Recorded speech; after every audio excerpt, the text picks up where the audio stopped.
দেখো বন্ধুরা, আমার নিজের হাতের লাগানো গাছ রেড লিলি আর হচ্ছে হলুদ ইউলো লিলি। দেখো কত ফুল ফুটেছে। ইউলো লিলিটা এখনও বেশি ফোটেনি, কিন্তু রেড লিলিটা অনেকগুলো ফুল ফুটেছে একসাথে।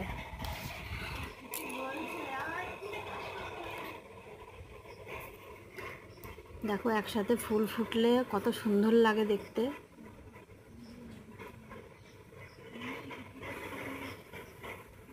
আমার কিন্তু টবে লাগানো নেই, ওটা নিচেই লাগানো রয়েছে। টবে আমি লাগাইনি, মাটিতেই লাগিয়েছি। কত ফুল ফুটেছে দেখতে, কত সুন্দর লাগছে দেখো।